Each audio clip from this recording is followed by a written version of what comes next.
All right, welcome. My name is Will Moss. I'm the CEO of HBCU Connect. I'm going to be your moderator for this evening's event. We are super excited to host you and also to host the Financial Alliance for Racial Equity and the companies that are represented here this evening to share lots of insight and information and also introduce you to some of those team members.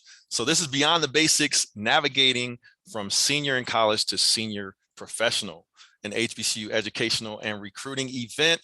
So like I always say, this is a great place to be at the right time for you to consider your future career opportunities, to learn more about opportunities in the financial sector. We have lots of representatives from several companies that are part of the FAIR Alliance. So definitely listen up, tune in, ask questions, leverage the chat. Like I said, quick housekeeping, we are recording this event. So no worries if you have to step out for a minute. You don't have to turn on your audio or video for the first part of the event, but you can actually turn it on once we get to the breakout sessions later in the event. All right, so the first thing I like to do on our virtual events is go over the agenda so that you all know what to expect. So first things first, I'm going to give you a quick welcome and a little bit of background on HBCU Connect and our partnership with the FAIR Alliance. The next thing I'm going to do is introduce our keynote speaker, who's Christy Rodriguez, SVP at Nationwide Retirement Institute. Then Christy is actually going to introduce our panel of executives and panel of young professionals, and then have a panel discussion to give you a little bit more insight on the different folks that we have represented from the different companies. It'll give you the chance to kind of take some notes, to prepare to ask questions, because some of our panelists, I believe actually all of our panelists and other folks from the different teams, from the different companies that are represented, will be also joining those breakout sessions to allow you to ask questions and engage. All right, so we'll have the executive panel and young professional panel that Christy will moderate, and then we'll talk about the breakout sessions and get started allowing you all to engage in those breakout sessions. Then in those breakout sessions, there's going to be 4 different rooms organized by last name. So you'll jump into the right room based on your last name. And then the representatives from the 4 different companies here this evening will round robin into the different rooms every 15 minutes, allowing you to learn more about the different companies, ask questions, and engage. And then once that is finished up, I'll bring everyone back to the main lobby to talk about next steps and wrap up the event. All right, so that's going to be our agenda for this evening. But quick thing, let me introduce myself. Some of you guys probably know me from a lot of the email that has gone out about this event, inviting you to the event. Like I said, my name is Will Moss. I'm the CEO of HBCU Connect. Super excited about hosting you this evening. And if this is your first time engaging in one of our events, we used to do these events in physical locations all over the country, but due to COVID-19, we had to stop some of those events that we were doing offline and then host the events online in a virtual format, which gives you that flexibility to attend no matter where you are and take advantage of the opportunity. Now, this particular opportunity is a unique opportunity because most of our events are focused on one company, but this particular event, there are 4 different companies represented that you're going to learn a little bit more about later, also as a part of Christy Rodriguez's keynote presentation. So you'll learn more about those companies and learn more about the FAIR Coalition.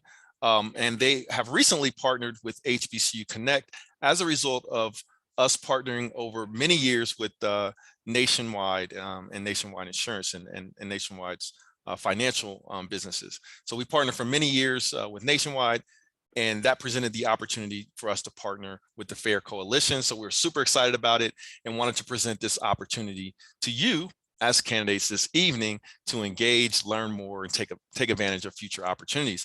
So now, a lot of you might not realize this, but these events are different. So we've asked you all to submit your resume to us.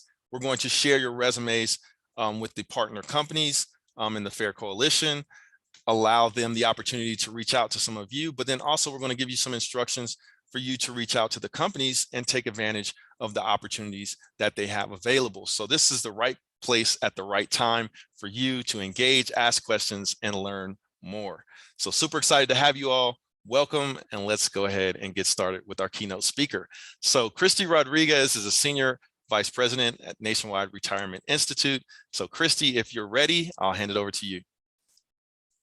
Awesome. Thank you so much, Will. I cannot think of a better place to be this evening than with all of you. And I just wanted to put up, a little bit of background of myself, and then definitely we'll jump right in.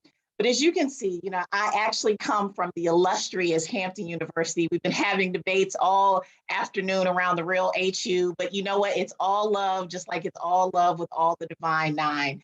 I wanted to articulate in my opening that I remember being where you are. And so it was really intentional for me to put on this slide that I had various roles actually before I got into leadership and before I got into executive leadership. So I want you to know we were really intentional this evening that we're going to give you the steps to accomplish wherever your career wants to go. And ultimately, we know you all will be executives. Just a little bit of background about myself. You see, I'm also a proud member of Delta Sigma Theta Sorority Incorporated, the Links Incorporated, and also Jack and Jill of America, where I actually saw one of my former Jack and Jill team, Kayla, who happens to be my favorite bison ever, join this call. So excited about that. And one other point I wanted to make that is really important for me, for you all to know, because I know I'm a few generations away from you, is that I really thought that going to an HBCU changed my life. And I'm going to pose that in a moment as a little bit more of an introduction, and one that I'm going to also give to the panelists. But so much so that influence had that my eldest daughter is now a sophomore at Spelman College, majoring in biochem. And so again, just having that legacy of not only myself, but understanding the importance of the HBCU experience. And before we go to the next slide, so I'm giving the panelists a heads up. Their first question before we deep dive into questions is going to be, what got you from the point where our participants are to where you are today? That's going to be your first question. And I thought I would share, I had really 3 pearls of wisdom of coming into Hampton University. So again, I'm a few generations older than a few of you. What attracted me to Hampton University was this show called A Different World. But what I did not know when I stepped on the yard of Hampton University, how much my HBCU was going to prepare me for the real world. And they did that in 3 ways. The first way is preparation. And I saw that when all of you were joining on the call early. It was ingrained in us at Hampton University, and I'm sure a lot of the HBCUs here, to be early is to be on time, and to be on time is to be late. So that preparation of stay ready so you don't have to get ready. The second thing that my HBCU taught me is the power of giving back. And it was just so important for me, no matter what I did in my career, and I know a lot of us sense this from our HBCU experiences, it is not just about us. It is about the community that we continue to serve, and again, lifting as we climb. And the third one that they taught me, and you'll see this, is it's going to come out because I have Gen Z kids and just who I am, be my authentic self. Take up space in the room. You all have so much to offer, and your preparation and your legacy is so deep coming from our historically Black colleges, institutions. We need you in this industry, and we are going to articulate this evening why joining one of these 4 companies is going to be the best decision of your life. So with that, we can go to the next slide. So I was asked to talk a little bit about FAIR. And so all I want to give you is kind of more of a snippet. So I've been in Nationwide since 2015, but in 2018, we embarked on some research to understand what the challenges that Black financial professionals were facing when they were in the industry, but more importantly, why weren't we attracting a lot of Black graduates into the financial services industry? And what I appreciated about that study that we did over a 2-year period from 2018 to 2020 is we focused on surveying 22 historically Black college students. And what was really astonishing in the research that came out is that the professionals and the students didn't see it as a viable career and thought they were going to have challenges based on their skin color. And we said, wow, you know what? This is powerful information, but Nationwide alone cannot do this. And so we decided to spearhead a coalition. And this coalition is really, really important because not only did we bring together some phenomenal financial services firms, and this evening, along with Nationwide, we have NFP and Financial and Franklin Templeton. We said, you know what? We can't have this discussion amongst ourselves. We need to bring our historically Black colleges. And so the 6 HBCUs in the middle that you see are the ones that we started with for FAIR, but we're also extremely excited about adding more historically Black colleges to this roster.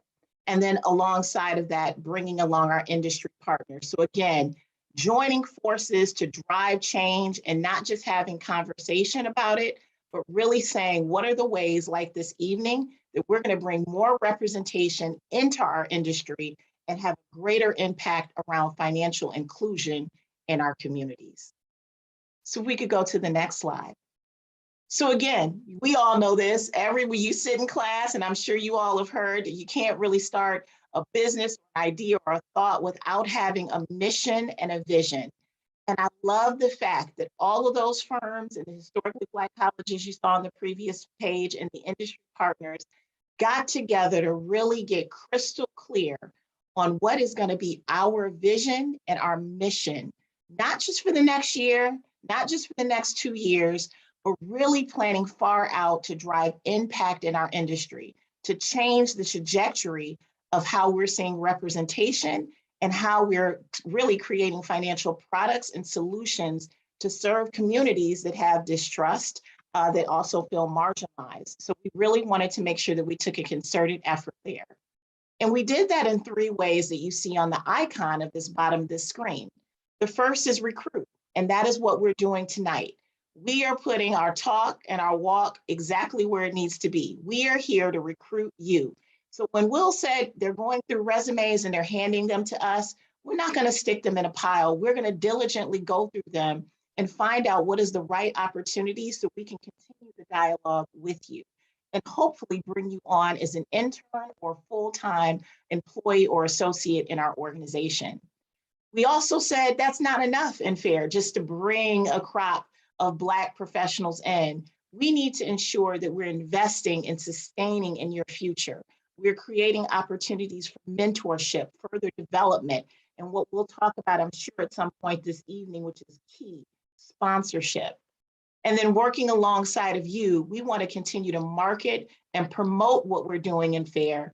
And we really look to have your voices being the forefront of that, because in order to change this industry, and as we look at trends going forward, we need to hear from you and we need to understand what are going to be the unique circumstances or unique opportunities for individuals coming into our industry. And my last slide, and again, I encourage all of you, if you have questions, I will be around for every breakout. You can see me there, but more importantly, you can also put comments and questions on the chat. I'll look at those in a moment. I thought it was so fitting when Will started off and said the opportunity for you. And I wanted to make sure you all saw the vast opportunities in financial services that are available to you, the full ecosystem of what's to offer. It's not this kind of stuffy insurance business where you only have to be an advisor.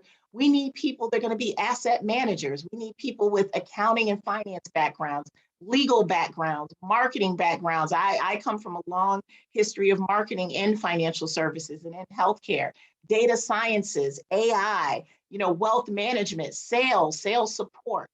And I have said this in a crowd at the National Black MBA conference, there is money to be made in this industry. And so what I want all of you to think about is, what is that opportunity for you to come in? What is that opportunity for you to change the trajectory of your life and the legacies behind you, which we know is all instilled in our schools and our universities, by thinking about a place that you can uniquely show up. And this is just a splash. This is not an all-inclusive list of places where we need you in this industry, building products, building capabilities, building digital strategy and solutions. We want you here. And so with that, we're going to spend a lot of time on that this evening. But what I wanted to do is hand it over to our panelists. So we have 2 sets of panelists this evening, executive panelists who will go through, and we'll start with Kendra, who will first give her name, her company, and her title. And then she will also share kind of what got her here. And we'll do that for all of the executives before we move on until our young professionals. So Kendra, I'll hand it over to you. I won't interject. I'll let you keep popcorning to Lucy, Chris, and then Mike, and then we'll move to our young professional slide. But again, I'm excited. Let's get you pumped, put your information in the chat, and we are ready to go. Wow, that was a great intro. Hi, everybody. I am Kendra Myers-Williamson, and I work for a company called Franklin Templeton, and we're an investment management firm. We're based in the San Francisco Bay Area, a city called San Mateo, a city that I grew up in. And I'm just thrilled to be here, and I am just thrilled that you guys have chosen to spend the couple of hours here with us.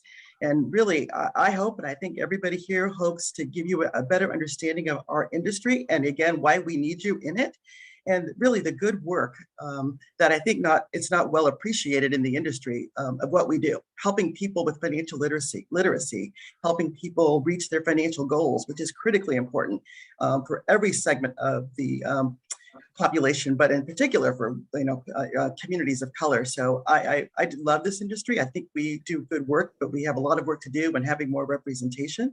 I've been at Franklin Templeton, I'm hesitant to even say, but it's 30 years. I started in 1990, so 31 years actually. But it's been a good ride. I started out in customer service. I'll back up a bit. I went to a liberal arts, all-female college in Massachusetts. I grew up in San Mateo in the Bay Area, so I came home after graduation and started working in customer service at Franklin, and I've done several roles in customer service and marketing, but for the last 20 years or so, I've been in the sales portion of our group, particularly or specifically in relationship management, which I love. So it's a client-facing role, so I get to meet with clients all over the country, and it's just a fun role. I really enjoy it, and I am happy to answer any questions that you all have either during this event or afterwards. Please feel free to reach out to me, but I'm just thrilled to be here, and thank you. And I'll turn it over to Lucy. Thank you, Kendra. Thank you, Christy. Well, I am kind of stoked because while I did not go to an HBCU, like Kendra, I went to an all-women's college. So for any of those girls in the audience who went to an all-women's high school or all-girls high school, all-women's college, or believe in single-sex education, I'm with you there. I think it gives us a unique place to thrive, and I'm very grateful for that education. Lucy Bosworth, I am Vice President of Marketing and Practice Consulting at M Financial Group.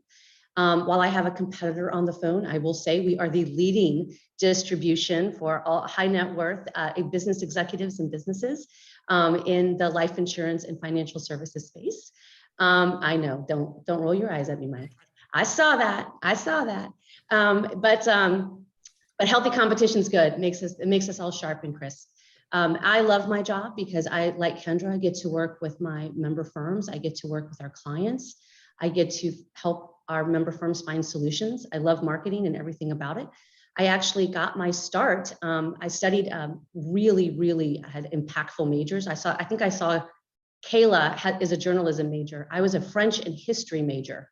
And I studied my junior year abroad in Paris. And so my parents wondered what on earth I would ever do with a French and history major. But I read great books. I studied great ideas. I learned about people and culture. And I think those are the building blocks for a successful life and successful career. So that's, I got into financial services, actually because of my role in talent development. Actually, I spent many years owning a recruiting firm, and our main clients were financial services and insurance companies. And just like that slide Christy just showed, what I've always loved about this industry is the just amazing opportunities. If you're a STEM person, if you studied math, you can be an actuary, you can be in finance, you can be in data, you can be in IT. You studied French, philosophy, and history, you can be in marketing, you can be in sales, you can be in customer support, you can be in learning development, training, human resources. There's just so many amazing opportunities in the financial services industry. And I particularly love my role at M Financial because I get to be the executive sponsor and I help design the Magnet program, which is our recruitment, training, and development program for young advisors entering the business. And I will say we have a very specific objective to diversify what a financial advisor looks like. And we have a great partner in Nationwide. They sponsor and help us build this program from ground up. And we've put a lot of Christy's research to great use. So can't wait to answer your questions. And thank you, Christy, and thank you, FAIR, and thank you, HBCU Connect, for having M Financial. So good evening and welcome all the students. It's great to have you all here. My name is Chris Graham. I am the Chief Investment Officer at Nationwide Mutual Funds. And before we really start talking about kind of how I get here, the one thing I will share is I didn't set out when I was young to become a Chief Investment Officer. But the one thing that I did is I know myself and I know my interest and I know my own passions. And the one thing, and this is probably going to be a common thing amongst folks on this line, that I am interested in is making money and how does money work. And so when I was probably very close to many of your ages, there was a magazine called Black Enterprise. And I don't know if that magazine still exists or if it's something that you guys are accustomed to seeing, but there was an annual issue and it was called the Top 25 Blacks on Wall Street. And I used to look at that magazine every single year and read the stories about the people. And I used to really get excited about it. Now, before I tell you, so this is what I was doing. I was in Oklahoma City, Oklahoma at the time. So, we'll get into kind of, how we got to where we got. But then there was also an issue that had Dr. Harvey from Hampton University on it. And I read his story. And so when I graduated from Bishop McGinnis High School in Oklahoma City, I applied to one college and one college only. And so I am a Hampton University graduate. I am also a member of GE, the power company. I am a Q from Hampton.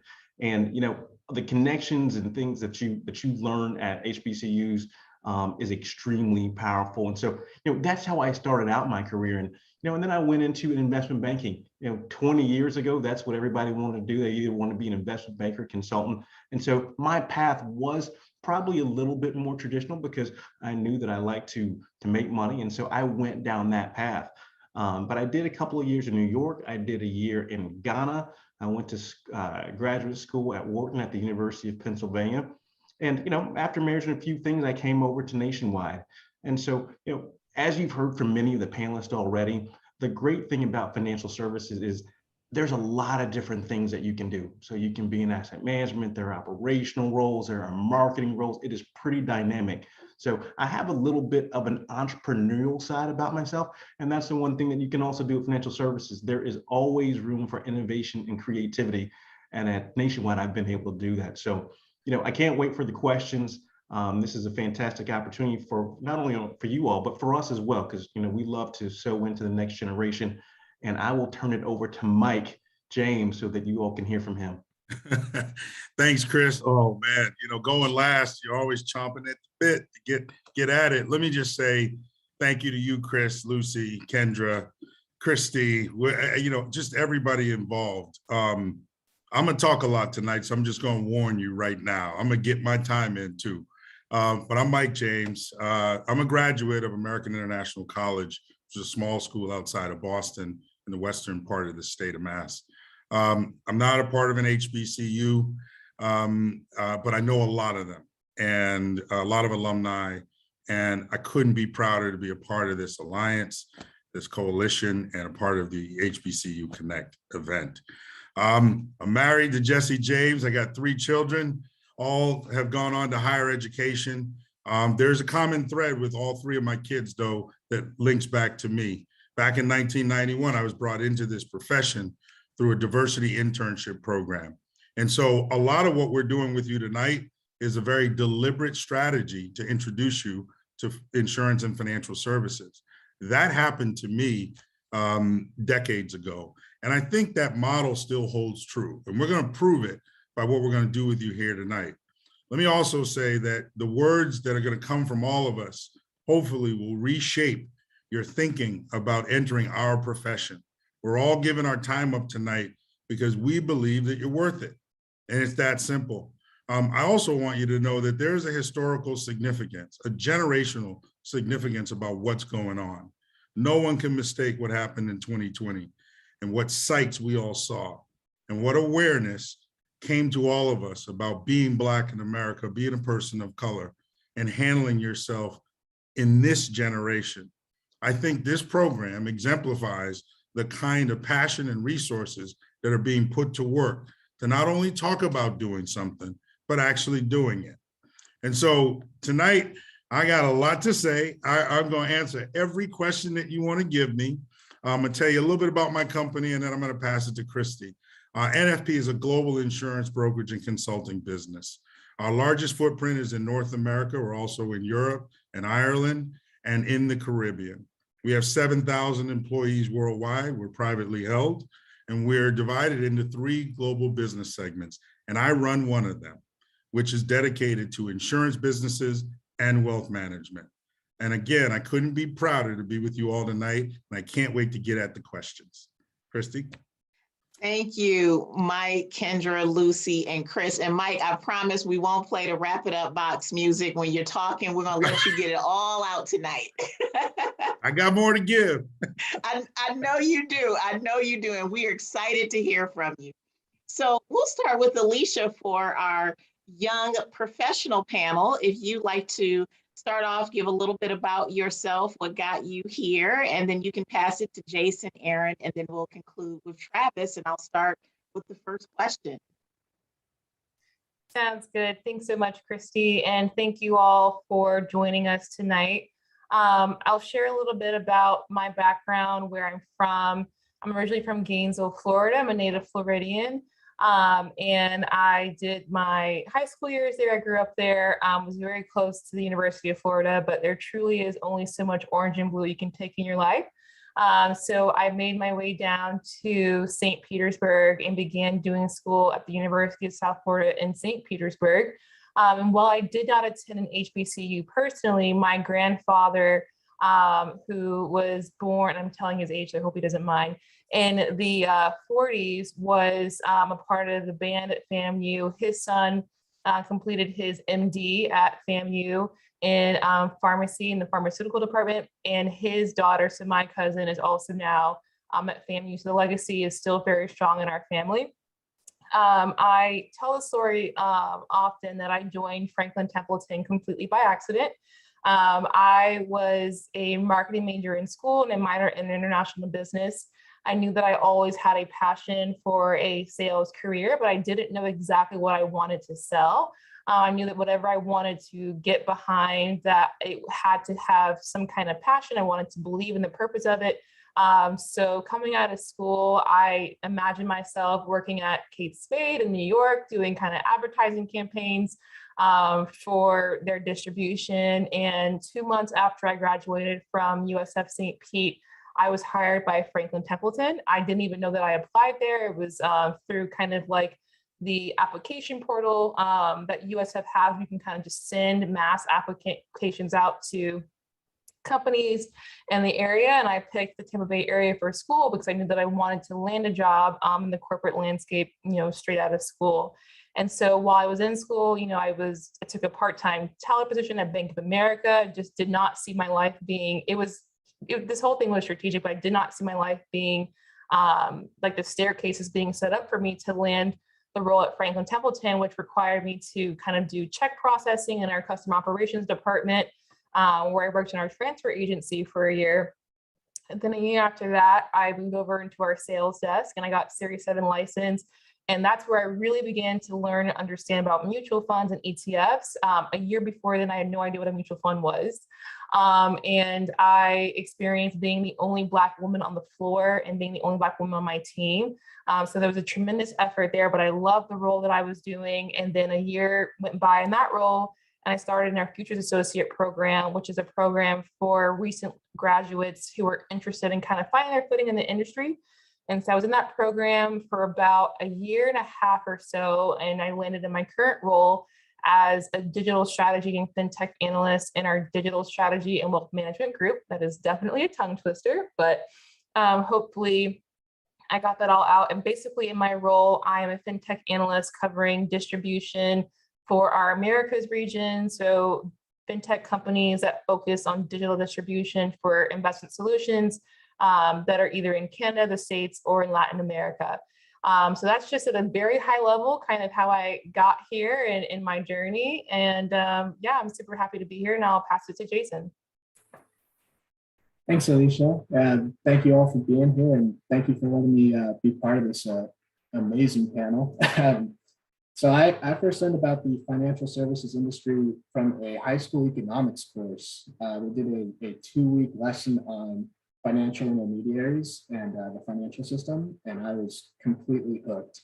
The first subject that I really engaged with, felt connected to, and felt was tangible and relevant to myself. So when I got to college at the University of Washington, I didn't know what financial services was, but I knew I wanted to be in it. So when I got to school, I started cold calling local Seattle businesses, offering free coffee in exchange for an hour of their time to just talk with me about what it is financial services was.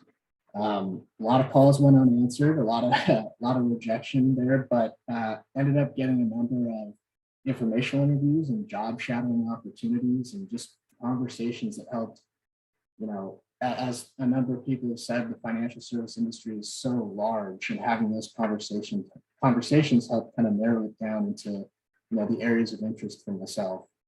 So then it was about, again, back to cold calling, trying to get internships. And once I started landing those, it was about getting in there and volunteering to do as many projects as I possibly could with as many teams as I possibly could to not only enhance my technical abilities, but really find my niche, find my passion, whether it was in the marketing side, whether it was being out in front of clients in a sales role, whether it was back office analysis, trading and analytics, those kinds of things. And so all that kind of led me to my current role in financial as a wealth management analyst, doing outsourced investment management and helping to manage a turnkey asset management platform. With that, I'll pass on over to Aaron. Thank you, Jason. So good evening, everyone. Definitely appreciate you all coming out tonight. We're definitely looking forward to having a great evening with you all. My name is Aaron Irvin. I am a graduate of the Hampton University class of 2021, also a member of Kappa Alpha Psi Fraternity Incorporated. And I work at Nationwide Financial, where I'm a financial analyst. My role getting to, I guess my journey getting to financial services, it had always been something, finances had always been something that interests me since I was a kid, honestly. I used to take my mom's phone when I was bored back, like, I think it was like the iPhone 3 or something. And just instead of like taking it to go play games and stuff, I would just go open the stock market app and just go look at all this stuff because it didn't make sense to me, but it looked really interesting. So as the years have gone on, took the time to learn about stuff like that. Found my way to Nationwide actually via an internship. Also had the opportunity to intern with Huntington in 2019. I interned with Nationwide in 2020. And those two experiences really helped me get interest into the financial service industry. And yeah, so just excited to be here and looking forward to a great evening with you all. And now I'll pass it off to Travis Harris. Hey, hope everyone's having a great evening. Thanks again for joining us. I get the pleasure of working with Mike James, and I won't talk as much as Mike will tonight, but he's a stud. So we're lucky to have him, and we're lucky and happy to be here tonight. Again, my name is Travis Harris. I have a more of an unusual path to the financial industry. I actually graduated from Middle Tennessee State in Murfreesboro, Tennessee, right outside of Nashville. Longtime girlfriend graduated from TSU, so a little bit of connection there. I have to claim it for her sake, so I don't get in trouble. But I actually started out going Middle Tennessee State, graduated in international politics. I had a minor in women's studies, and so for me, I wanted to transition into more of a legal role, figure out my way in state and local politics. And unfortunately, I did not take that path. Instead, I ended up graduating there from Middle Tennessee State and going into education. I worked at a boarding school for 12 years in Asheville, North Carolina, learned a lot, met a lot of people. I was in a totally different environment, but it gave me those skills needed to be able to be relatable and be able to navigate those paths and those directions of value of where you want to go in life. And so now I find myself in Charlotte, North Carolina, working at NFP. I specialize in employee benefits, where I have the pleasure of working with groups to establish and curate benefit package for their employees Quick story. So during the pandemic, navigating that world of EB, employee benefits, I had the pleasure of working with a lot of minority-owned businesses, women-owned businesses, veteran-owned businesses, Black and Brown-owned businesses. One thing I've learned is that a lot of businesses, brown women, don't have a lot of employees 50 plus. And so I actually pivoted and found my niche working with a lot of MBEs and WBEs in the commercial space, helping with bonding and things like that. So for me, I really enjoy helping those businesses navigate their path and their growth to becoming companies that are hopefully flourishing and doing some pretty cool things in our society. So we're pretty excited to be here. Thanks again for allowing NFP to represent. So thank you so much. Absolutely. And thank you, Alicia, Jason, Aaron, and Travis. Aaron, I don't know if your mom's going to appreciate you putting her on blast about her iPhone 3, but we'll talk about that. I'll talk about that later. Really excited. One thing before I jump in, there was a very important note in the chat. Cindy Hose indicated there will be a raffle giveaway at the end of this session of the panel conversation. You got to be in it to win it. So you got to make sure that you stay tuned and you hear your name so you can claim your prize. So with that, what I thought I would do, I would love to do some pairing of questions. And Travis, I kind of want to start with you and Mike, the duo of the one that will talk and the one who may scale back. I think that'll be a good place to start. And Mike, I'm going to ask you a slightly different question than I'm going to ask Travis. And Mike, the question I want to ask you is, how did you choose the financial service industry? Or better yet, how did the industry choose you? Did you start off in a different sector before you came in? Would love to hear a little bit about your background. And then Travis, I'm going to ask you a slightly different question. Yeah, thank you, Christy. I'll try to live up to all the hype. So frankly, this industry chose me. And, you know, if I'm being brutally honest, you know, I grew up in the town of Roxbury, you know, 2-parent household, youngest of 5, but we lived every day like it was our last. You know, we really took it, you know, we were present for each other, didn't have a whole lot. And Mama said, you know, you're in high school, you need to start thinking about, you know, what's next. If you're going to go to college, you're going to go because you want to go, not necessarily because we have a path to getting you there. You know, and that's when the reality of where I was and who I was really became evident. It was either get a job now and start and enter the workforce, or reach for something bigger. And so we had a family friend. It was, he was actually a friend of my sister's, and he introduced me to an internship program. I had aspirations of being a lawyer. I thought that, you know, the legal field was something that fit my personality. Never at a loss for words. So I know lawyers are typically not at a loss for words. But this internship grabbed me and brought me into a large insurance company in Boston called John Hancock. And at the time, they had a very deliberate diversity internship program that was designed to attract diverse young talent from the city of Boston that was moving on to higher education, and retain them for full-time employment in the city. I thought it was a very simple but powerful mission that company offered, and they brought me in. I had an immediate mentor in the program who looked like me, and got other mentors that didn't look like me, and it was deliberate so that I could understand different perspectives early in my journey. And they showed me everything that I would allow myself to become exposed to. And I was proud of that. Much the same way we're doing tonight. Starts with very open and candid conversations about who you are and what you desire. And they tried to match up my goals and objectives with what that company could provide. And from there, the rest is history. You know, from intern to executive, owner, leader, mentor, all those things that you want associated with your name if you spend the time in a profession. And so I'm really proud to be with you all because I am a product of a very deliberate pipeline that brought me into this profession. And the reason in my opening comments, I said, I'm kind of practicing what I preach.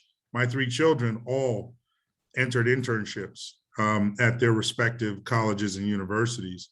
One has gone on and gotten her MBA, the other is in an MBA program, and the other is in an undergrad program. But they all got there and are all engaged in internship programs. I believe that is the gateway to understanding what it takes to be a professional, to be someone that aspires to grow and develop in a particular industry. So again, I'm thankful for being able to share that part of my story. There were lots of bumps and bruises along the way. It wasn't easy. Oftentimes you're in an internship program with people that look like you, but the moment you step out of the comfort of the people that look like you, you're in an environment that doesn't look like you. And you have to understand how to be your authentic self in that environment, but still recognize what it takes to be there actually. And there are rules to the game that you got to learn early. If we have enough time, I'll get into them. That's all I'll say. Oh, that's a pearl of wisdom drop. I know we call it code switching, different professionalism, different things, but that's a very good point. Mike, looking forward to hearing more about that in the breakout.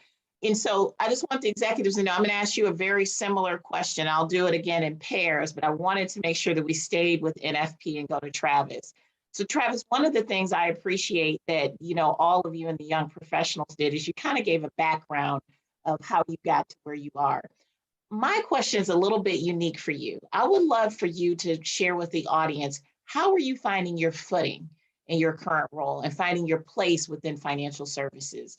Is there some, unique wisdom or a piece that you want to impart? And again, I'll ask that to all of the young professionals, since you were able to eloquently kind of give us your background at the very beginning. Yeah, thank you so much. I would say Mike is right. Mike and the leadership team at NFP has done a great job of fostering this idea of what we're all here doing, that we're all doing here tonight.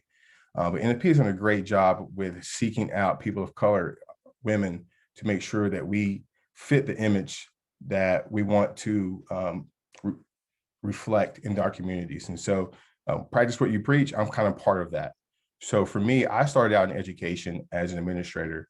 And in my role, I had the pleasure of developing relationships on multiple levels, whether with parents, alums, students, faculty. I mean, I had a staff of 5 to 6 people. So there was these relationships that you had to maintain throughout that process and throughout that role that were amazing for me. And it allowed me to be organic. It allowed me to be myself. It allowed me to work my passion and work those things that really fit with what I wanted to do in life. And so long story short, I had a family who came to me one day and said, "Hey, Travis, we love how organic and how raw and natural you are." And I was like, "Hey, this is just who I am. This is kind of how I roll." And so they asked me to come to Charlotte and had a great conversation about the financial industry, which was a woman, Creasy Byron, who came back to me and said, "Hey, listen, Travis, you have something going for yourself. And so you should look at developing those relationships and making some cash and making some money for yourself." I know we talked about, generational wealth and some things that we're going to discuss tonight. I was just very fortunate to be in the right place at the right time. But more importantly, I think, and one thing I want the young folks on this call to know is that it happened for me because I was organic. I was real. I was natural. And I didn't pretend. I didn't even know I was going into this industry. It was just something that, because of the good graces of my Lord, but I was in the right place at the right time. And the education field and being able to develop those relationships has carried over to my career. Now, I came into NFP, I guess 4 months into the pandemic. And so my first year and a half was all virtual. But I wouldn't trade that experience for the world, because it taught me how to grind. It taught me how to get on the phone. It taught me how to cold call. I know Jason was talking about cold calling. Cold calling, I think I cut my teeth on cold calling because the last 24 months, that experience has definitely helped me today, where my pivot has been making sure that I go after Black and brown businesses to make sure that they get the top-notch quality, the first-in-class services that NFP provides. I told somebody the other day, we're probably the best insurance group that no one's ever heard of. And that's true. When you think about our capabilities, you think about our portfolio. And I'm just happy to be at a place that is moving in a direction and it's new and it's fresh. We got some cool things coming up actually next week and then into March with some of the cities and municipalities in the Southeast that are making those initiatives, bringing those into light within their cities. And so I'm just happy to be a part of it and very thankful for it. I love it. Thank you, Travis. I love that you saying being organic. But one other thing you said was really powerful is the transferable skills that you took from being an educator, administrator into your role. That is profound. So those of you that are out there that are thinking about your vast degrees, you're hearing the journey in this conversation today. So I'll tell you what, yeah. I'm sorry to interrupt, but it was more, I was in that world where coding was important. And so predominantly white school, making that transition, it was really good. No, awesome. Thank you for sharing that, Travis. We're going to pivot now to M. I'm going to tag team Lucy and Jason on this question. So same question, Lucy and Jason. And Lucy, we'll start with you. What drove you to the industry? Were you in other sectors before you got there? And then Jason, I'll let you follow right behind Lucy on, how are you finding your place in this industry as starting off as a young professional? Thank you so much. It was interesting. I'm a first generation American. My dad was from Brazil. My mom's from El Salvador. My real name is Lucia. And so I didn't grow up in a professional family. I didn't grow up, I joke sometimes I didn't learn how to read till I was like second or third grade because my parents were too busy working. They weren't reading me books, so, and then I ended up a French and history major. And,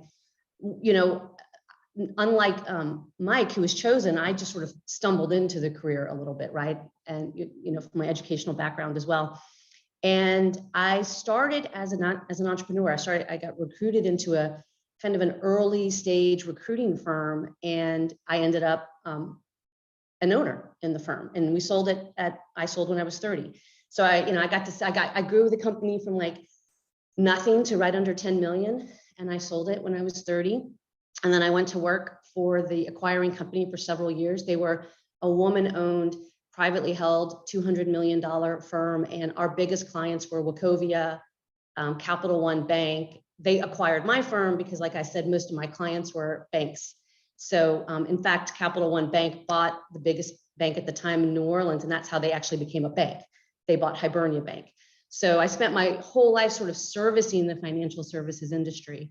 And then, was on the executive team of that $200 million firm. I did mergers and acquisitions. I stood up their consulting business.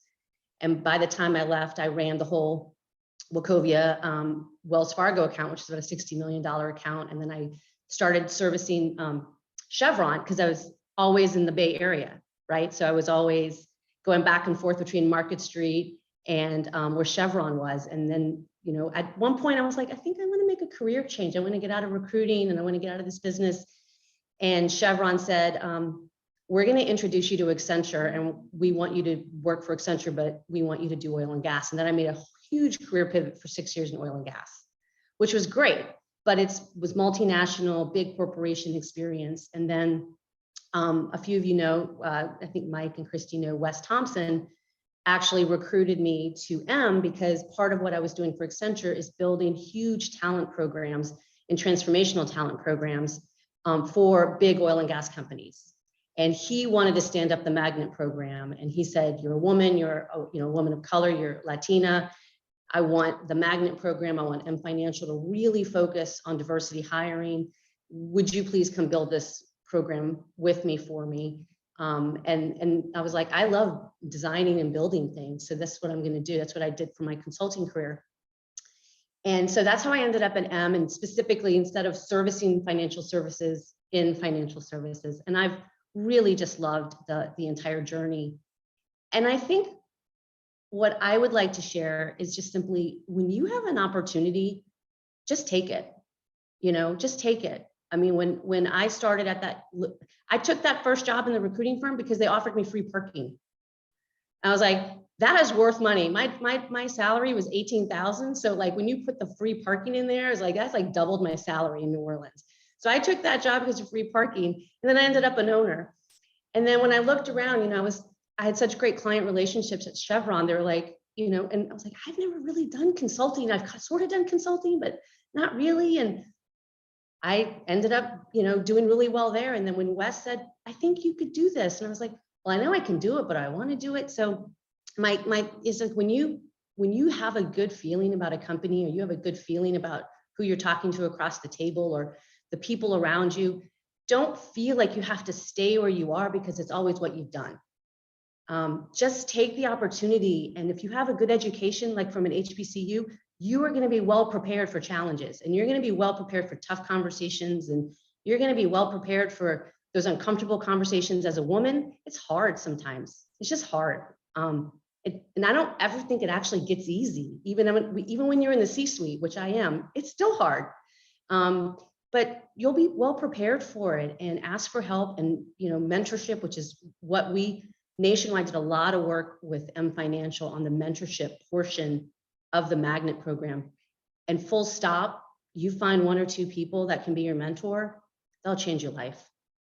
Absolutely change your life. So take some risk, believe in yourself. Don't always feel like you have to do what your degree says you have to do or what your mom says you have to do. And find a good mentor, and it'll be bumpy, but it'll work out. So I don't know. Did I answer your question, Christy? I kind of meandered. No, you answered it and more. You got a lot of amens in the chat. I mean, it's so spot on. And I love that you said, you know, taking risk, if I heard what you said. And sometimes people will see things in you that you don't see right now in yourself. So being tapped and taking the assignment, never be afraid to do that. I love it. Awesome job. Thank you so much, Lucy. Thank you, Christy. All right, Jason, how are you thinking from your perspective? What are some things or ways that you're trying to find your way within our industry, and you know, wisdom that you can impart on the group? Yeah, absolutely. So I'll harken back to something Travis mentioned about grinding through and you know, kind of hard situations. Some of the best advice I ever got, which sounded simple at the time and I kind of laughed it off, but it's ended up being so true, is if you want to stand out, you got to do what you say you're going to do when you say you're going to do it. And so that's kind of been my mantra so far through my career, is do what I say I'm going to do when I say I'm going to do it, and keep grinding through the difficult spots, which, you know, I've had that in my whole life. My mom was an immigrant from Hong Kong who lived in Mississippi for a year before a hurricane took her house away. And so she's always had that mindset of things are going to be hard, but you got to just keep going. And I think having that kind of mindset going into into this industry, which can be pretty difficult at times, is very important and really helpful for helping you know, kind of find your way in it. No, thank you, Jason. What I appreciate, you know, I heard it from Mike, you know, Lucy shared this a little bit. Now you're sharing it.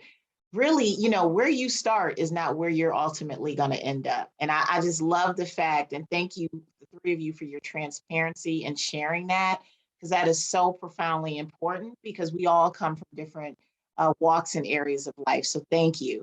I'm actually going to now pivot to the Nationwide duo. But this time I'm going to start with the young professional and then go to the experienced professional.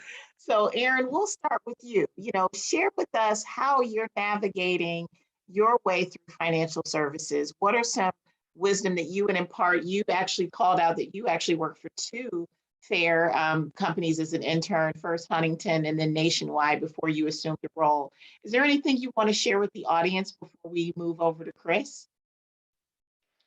For sure. Definitely want to piggyback off something that Travis brought up, and that's being organic, being authentic.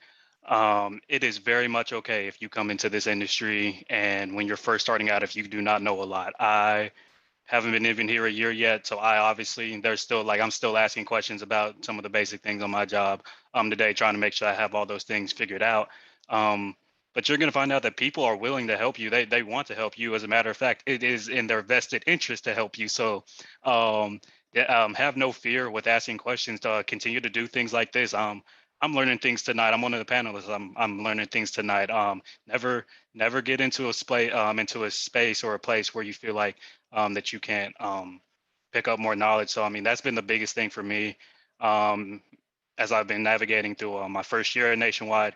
And then also just making sure to reach out to people. I have a few good mentors here at Nationwide who I try to stay connected with. A couple of them are actually here on this call with me. That's something big that I've done too. So just those quick nuggets about being very early in your financial service career. I love that, Aaron. And you never know, your mentor sometimes can change into your sponsor. And so I love the fact that you're learning that lesson early on to value those relationships as you're doing work and investing in them. So thank you for sharing that. So Chris, you gave just a phenomenal background. I happen to know you a little bit better than some of the folks on the call, but the fact that, you lived in Africa, in the continent of Africa, you worked in IB, you went to Wharton, when you think about it, it sounds like the career has always caught you. And I think someone even put in the chat, they did a quick fact check. They did find that Black enterprise with President Harvey. So just talk to us. It sounds like maybe you did. I don't know if you ever worked in any other sectors, but what was really your path and what shows you? And actually, I might change yours slightly different. What is sustaining you in this industry? Yeah, you know what's funny is no, I've never been in any other sector. I used to work for free when I was young, just so that I worked for a brokerage company. I told them I just come in and work for free, just so that I could put it on my resume and get the experience. One of my first Christmases as a child, the first gift I remember receiving was a bank. It was a metal blue bank with a red kind of lockbox on it. So I've always kind of had an interest in money and how it works, and not necessarily to have it, but really just to how does it work? Understanding the game, the business game. How does the economy work? And so those have always been very interesting to me. And thank you all for finding the Black Wall Street articles, because the very telling thing about that, one of the ones that you all put out there was from 2011. So remember, I was looking at these in the early 90s or late 80s. And so the interesting thing, the articles that you all put out had the 75 top Blacks on Wall Street. When I was looking at it, there were only 20 or 25. And so it really goes to show you, and what we're saying tonight about things have expanded. The playing field is more open. So take advantage of it. COVID has presented some unique opportunities that weren't here 5 or 6 years ago. And so take advantage of those, take advantage of this sort of opportunity. But for me, this has always been my passion. The great thing about money, it really connects everything. And so, I listened to something today about NFTs because I don't really understand it, but being an investor, you want to understand NFTs, you want to understand Bitcoins. I don't know if any of you all saw how high the 10-year US interest rate went today. It went over 2%, first time since 2019. If you are passionate about connecting the dots, financial services is great for that, because you always want to understand the flow of money. And I'll give you guys a tip. Here's an interview tip in case you have an interview and someone asks you a case type of question. The one thing that I always try to understand, and that I think is so interesting, is try to understand the game and how do they make money? Like, how does it go from a revenue to the income statement? And one of the things that has helped me, because I'm so interested and passionate about it, I think I'm really good at helping people make money. And lots of times at Nationwide, different folks in different business lines, they come to me and we'll just be talking about what they're doing. And I said, you know what? I think I can help you. And so be open, whatever your job is. As a matter of fact, one of the ways that I actually got the job that I have now, it wasn't because of what I was doing on the investing side, although that was pretty good too. But there was a business line that I helped them. And it was kind of one of those, it wasn't one of those things that was in my performance plan. So it wasn't my day job, but I had fun helping a leader of a business close a really big deal. And it was because of that. It was something I'd worked on for 5-6 years as kind of a side job. And so, be open to opportunities and being able to make a change. And, Lucy, one of the things you talked about was taking a risk. Yeah, I've been listening to this podcast recently about kind of no regrets. That is my theme for 2022. No regrets. Put it on the line. You guys, I don't think, and ladies, I don't think you're married yet. You have a lot of time. You have energy. Put it on the line. No regrets.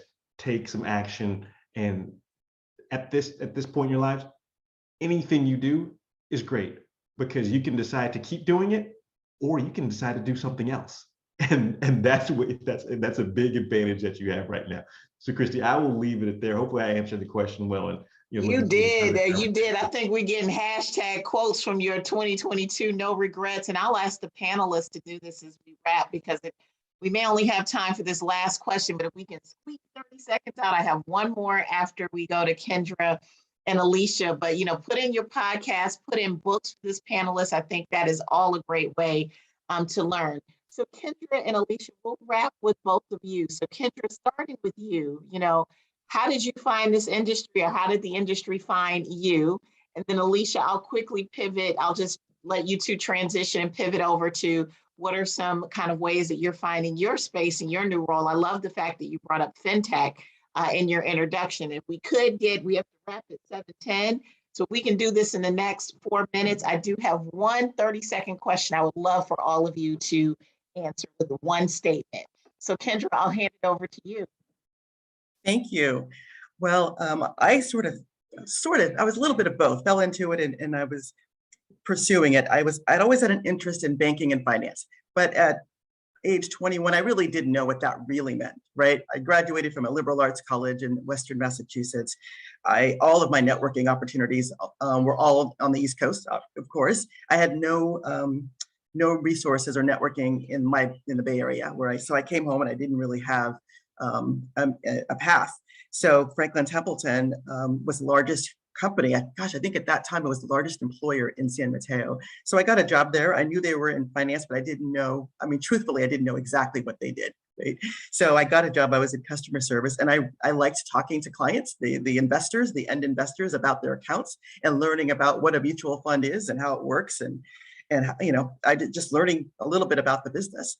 And then I became a supervisor, and I realized that really isn't my path, right? I didn't, the paperwork and the administrative and that kind of thing was not me. I really like to be engaged with clients. So I moved over to marketing. I got my MBA during this time as well, at night. And then I found this role within distribution. The role has evolved over time, but you're working directly with the broker-dealer clients, and you're educating them about your products. And really, but for me, it was about being out in the industry, right? I got to go to conferences. I got to travel all over the US and meet people. And I thought, this is it. This is what I really like. And I've really been doing it with bigger clients and more responsibility ever since, and I just enjoy this role because of the engagement with the client. So I did not know that this role existed when I started. So to others' comments, being open, because there's so much you don't even know the right questions to ask. You don't know what roles are out there. There's so many. And I didn't have a mentor. And God, if there was one thing I would leave you with, is you can get a mentor that would help you. I probably could have skipped a lot of steps if I had a mentor, right? So, but really just being flexible, because I didn't know anything about this role, but someone described it. And so I said, sure, I'll do it. And I didn't realize that that's what I would do for 20 years. So I just loved it. And being adaptable. This industry, everybody on this panel will tell you, whether you've been here for a year or 20 or 30, it changes so fast, which makes it exciting for sure. But you have to be adaptable, and you have to be persistent. It's not all easy. It's not all roses by any stretch of the imagination. There's it's life. It's not always easy, but it's very rewarding. And I would recommend it to you all to take a look at it, because really, as I said before, there's good things happening in the industry. It really does help people improve their financial lives, and that's what I hold on to, and that's what I tell people. So I try to make it short and sweet. You did just that, and it was powerful and impactful. Thank you so much, Kendra. So Alicia, just wrapping up with you, maybe in the next minute or so, you can give us your pearl of wisdom of how you're navigating within your current role. Sure. Thanks, Christy. So I've been with Franklin Templeton. Valentine's Day will be 5 years, and there have been a number of things that I've learned that helped me navigate kind of my placement and the role that I've landed. And I think the ultimate thing, everyone that just spoke really said, a token or a piece of the steps that I've had to take on that staircase to get to where I am today. That really spoke to me and I identify with. And I think the number one thing that I would add to that is finding my voice was one of the most incredible things, and I'm still finding it. That has helped me land where I am today. And, to everyone on this call, including our students and panelists, your voice matters. Your ideas matter. Not everyone is going to have the best idea. And you may have ideas that work in one situation and may not work in another, but don't be afraid to speak up and use your voice and to share ideas, because you never know if that may be the tipping point for the strategy and the team to head to a different direction that is really profitable and works really well for your business units. That's one thing that I would leave, in just this minute to kind of give a token or nugget back to the students is use your voice. Don't be afraid to speak up. And that's what I think has helped me get to where I am today. And Alicia, I couldn't think of a more powerful word of wisdom to end. It is about finding your voice. You are at the table for a reason. And so I appreciate that. So I'm going to start, and each of you have exactly, okay, we got literally 30 seconds to do this. And I'm Mike James, I'm going to challenge you first. One thing that you would do differently when you're thinking about going back and talking to your younger self, one thing that you would do differently as you're searching for a career to give advice to these students. It could be one word, and literally I'm gonna call on your names and you all just give one word. Mike, here's your challenge. More questions. Perfect. Kendra. Get a mentor and network. Great. Lucy. You're on mute, Lucy. Be curious. Love it. Travis. Career Center. Go to the Career Center. Yeah. That is very tactical. I love it. That's tangible. Chris Graham. Make yourself uncomfortable. Wonderful. Alicia. Never hide who you are or where you come from. Fantastic. Jason. Come to events like these. I love that one. And Aaron, you have the last word. Be a sponge, absorb as much knowledge and wisdom as you possibly can. Fantastic. All right, you all will be proud. It is 7:10. That was my cutoff time. I want to give a round of applause to the panelists. You all have inspired me and encouraged, I know, the audience. So I'm going to hand it over to Cindy Hose, who is going to do the big giveaway of the Amazon gift card. So Cindy. Hi, thanks so much, Christy, Will, and our distinguished group of panelists. And hi, HBCU community. Thanks so much for being here with us tonight. My name's Cindy Hose. I'm an Associate Vice President with Nationwide Financial, 18 years in financial services. I'm a Howard University grad, School of 2003, School of Business. So I couldn't be more thrilled to be here with you tonight. So now for the fun part, we have $800 Amazon gift cards to give away. I do want to give a shout out and a thank you to our sponsoring firms from the Financial Alliance for Racial Equity that are funding those Amazon gift cards: Franklin Templeton, M Financial, Nationwide, NFP. And I will pop in the chat also those that are the recipient for the $100 Amazon gift card. We have Goodwin Akuma, Jameer Gates, Crystal Wilkie, Kafak Ansari, Michaela Harrison, Kayla Ferris, Destiny English, Jaman Larsosa. All right, so again, I'm gonna pop it in the chat. Please confirm that you're here with us. Otherwise, we will give that card away to the next person in line that did attend. And again, thrilled for you guys being here. I'm going to pass it over to Will. Thank you, Cindy. Appreciate it. So, all right. So now let's get into a little bit more of the meat and potatoes. So our event is not finished yet. This is going to be an awesome opportunity because a lot of times with our events, we may have way more candidates or students than we actually have from the participating companies, representatives from the participating companies. But in this case, you have a special opportunity to be able to network, to go ahead and turn on your video. So if everybody wants to turn on their video feed, if you're comfortable with doing that, if you're in a place where you can turn on your video feed to show who you are, you're going to be able to also jump into our breakout sessions and turn on your audio as well. So let me make sure to allow participants to unmute themselves as well once you get into the breakout sessions. But here's how it's going to work, all right? So what we want is for each of you as our candidates, we want you to be able to jump into the breakout sessions based on your last name. So if your last name begins with A through F, you'll go into breakout 1. If your last name begins with the letter G through L, you'll go into breakout 2. If your last name begins with M through S, breakout 3. And if your last name starts with T through Z, you'll go into breakout 4. So I'm going to open up the breakout sessions. I'm going to allow you all to go into the breakout sessions. And what I want to have happen is I want you to be prepared to ask some really good questions, to be prepared to network with these folks from the member FAIR coalition members, to network, ask some great questions, and also learn more about each of the member companies. All right, so this is a great opportunity because you have almost, not quite a one-on-one, but maybe, for every one person on the company side, there may just be one or two of you all. So this is a great, ratio for you all to be able to really be in the right place at the right time. All right, so if you guys are ready, I'm going to go ahead and open up the breakout sessions and allow you all to jump into each of the breakout rooms. So I'm going to open all of the rooms. All right, so just open all of the rooms. So to all of our candidates and students, you can start to jump into those breakout sessions. And to our panelists on the company side, you all will rotate into the rooms for these 15-minute sessions. I will distribute an announcement every 15 seconds, giving you 60 seconds to jump to the next breakout room.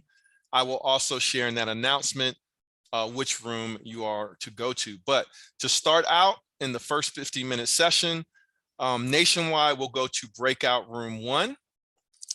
M Financial will go to breakout room number 2. Franklin Templeton will go to breakout room number 3. And NFP will go to breakout room number 4. So you can use Zoom and the breakout session feature in Zoom to self-select and put yourself into the right breakout room. But if anyone is left over unassigned in this main session and needs help being moved into a room, just let us know. I have my team on standby to help out with that.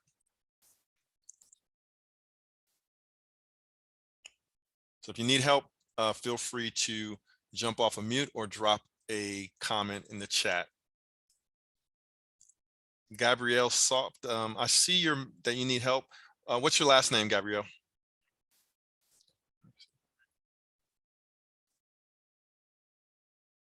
Got you. Got you. Let's see.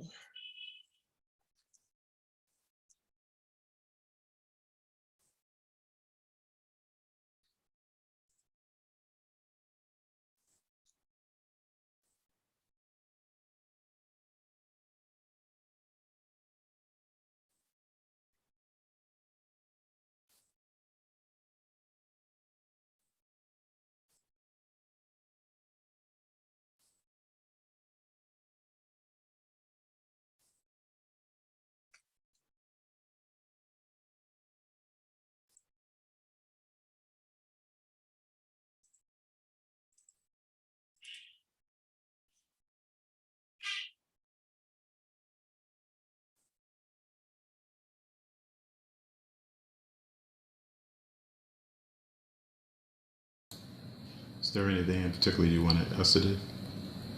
You can jump into breakout sessions just to check and make sure everything is going smooth. All right.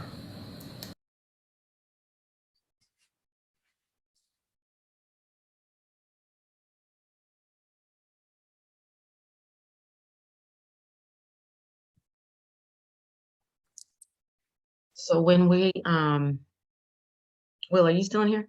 Yep, yep. When you send out the little announcement saying, it's time to wrap up the conversation to the next breakout, are the speakers are being pushed back into the main session, and then we need to move them to the next one, right? They don't come back to Or they won't come back to the main session. We'll just have to ask them to go to the right session. So I'm gonna the have right to, session. yeah. Okay. And for your group, if you can just kind of keep an eye on them to be Yeah. able to move them. Yeah. Yep. I'm getting ready to go in there, Okay, cool. and I'll just, if they need help, I'll just move them to the next. Cool. Thank you.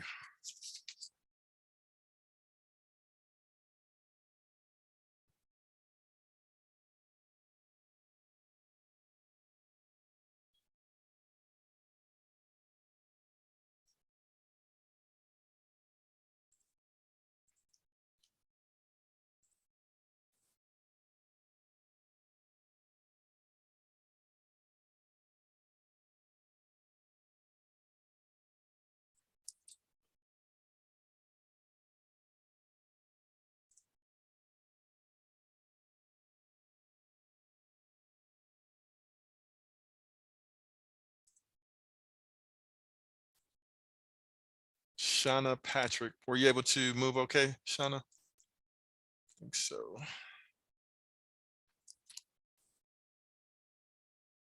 Yep.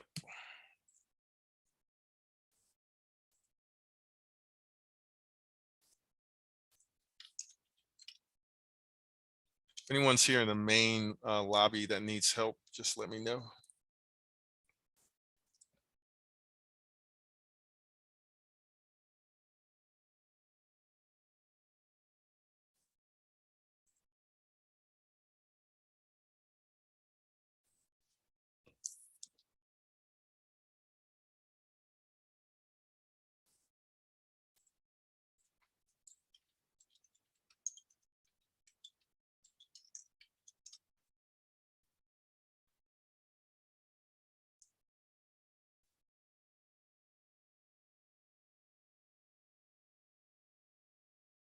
Luisa, I'm going to move you to room 4 so you can just observe.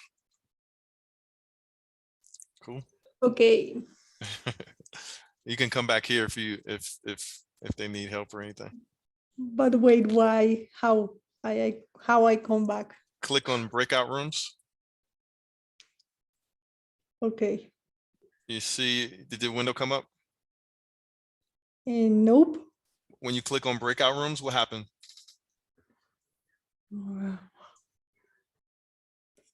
I don't have that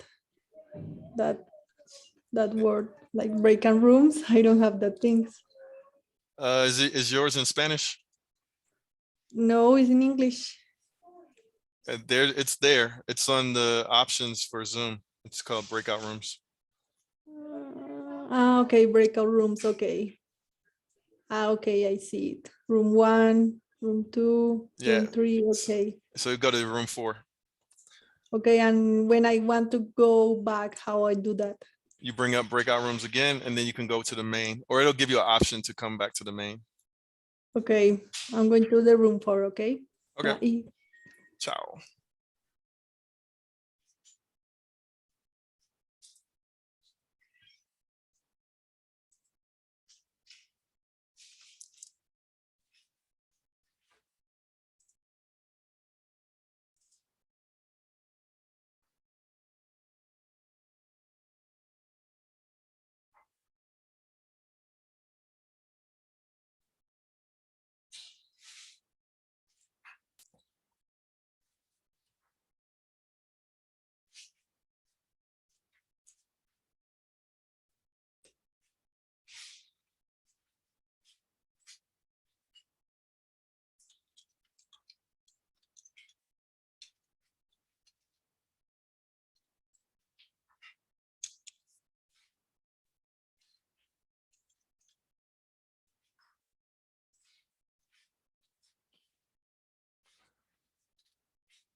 Oh, shit.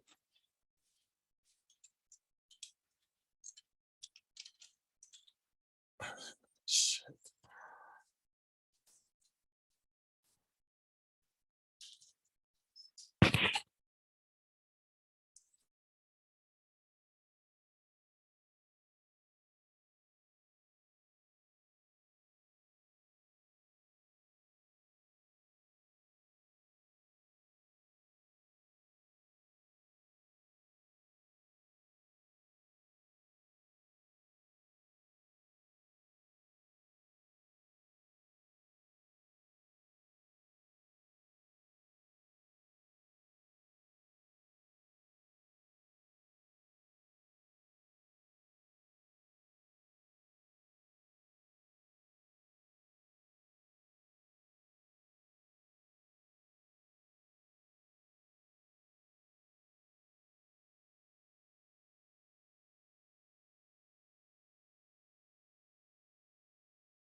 Hey, Christopher, I'm going to move you to one of the breakout sessions that's going on right now.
You guys ready for your next room? Yes, we are. Okay, I'm going to send a broadcast right now. There we go. Okay. 01. Okay, so broadcast message just went out.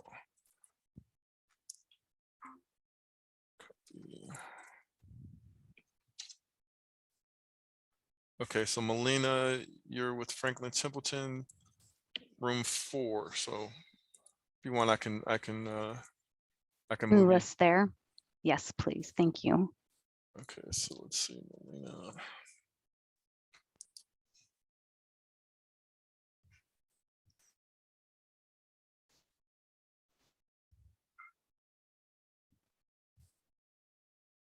There you go.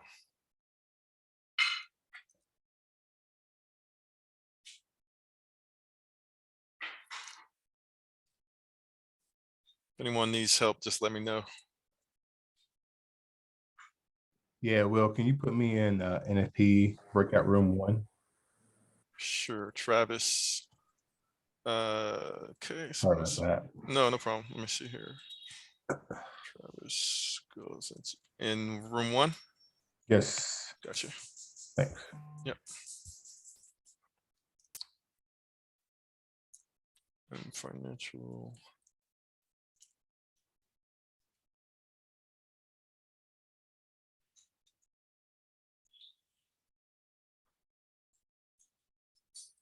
Hey, Jennifer, I think you're on mute. Got it? Okay, got it. Hey, Will, I think that sent me to a different room. My bad, brother. No worries. NFP room, I think second section. So we're in breakout room 1. They're blowing me up. Yeah, I was kicked out. Yeah. Travis, let me find you here. And then let me know if there's a better way to do that next time. You said, which room are you to? NFP room 1. Okay. All right. It's actually Zoom is saying you're in room 1 currently. So let me try this differently.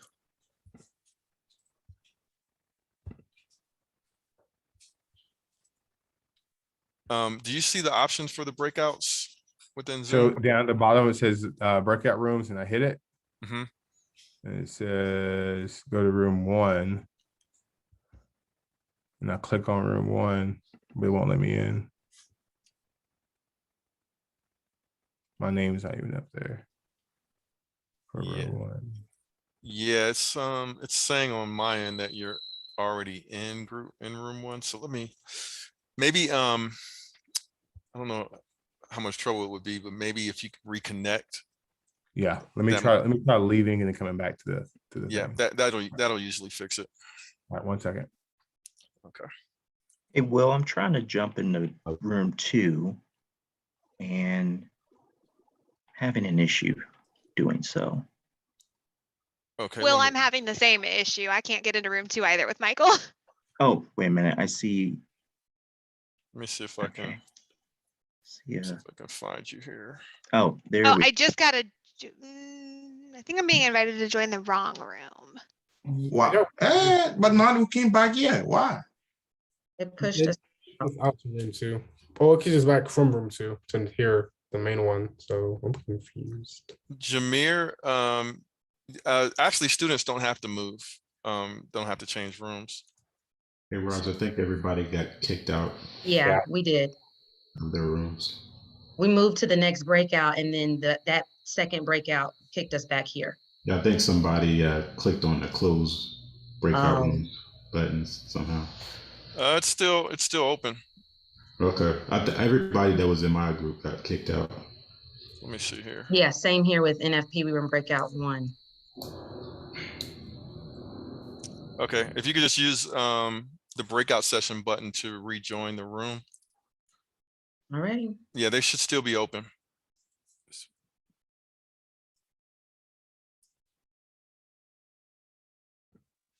Okay, All Trav. right. Yeah, I'm here. Now I'm back on. Okay, room 1? Yes, sir. Gotcha.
All right, so wanted to thank everyone. And next, let's just talk about next steps. What we're going to do, I'm going to share my screen here so you guys can see next steps. So if you haven't already uploaded your resume to us at HBCU Connect for us to share with all of the FAIR Initiative companies, please upload your resume to hbcuconnect.com/fair.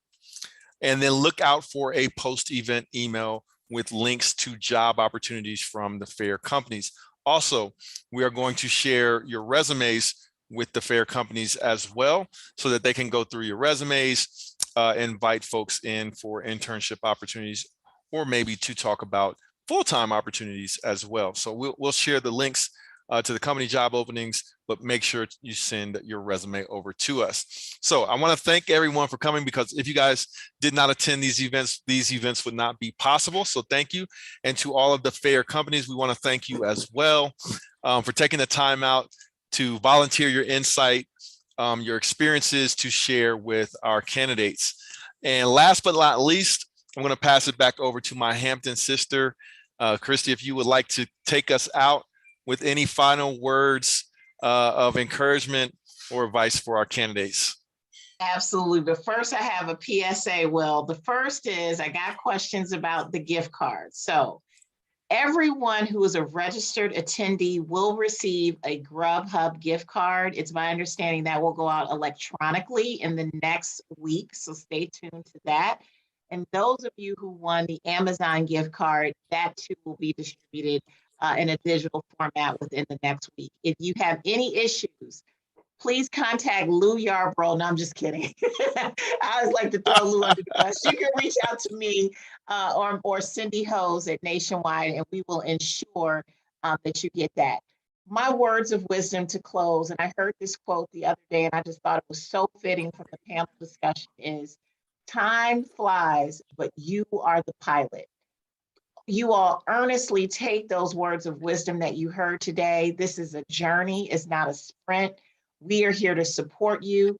I encourage all of you to reach out to any of us on LinkedIn. I respond to every single LinkedIn request and message that I get. We want to ensure that you're successful in the future. I'm proud of you. Thank you for dedicating your evening. You'll hear from us again, not only from that gift card, but to Will's point, follow-up emails and additional things that we're going to be sending to you as well. Have a great evening, and more importantly, a great semester as you wrap up. Have a good night. Awesome. Thanks, Chrissy. Take care, everyone. Appreciate it. Thanks all. Right. Bye. Take care. Thank you. Thank you, everyone. Thank you, everyone. I had just one question, if I could just throw it out there.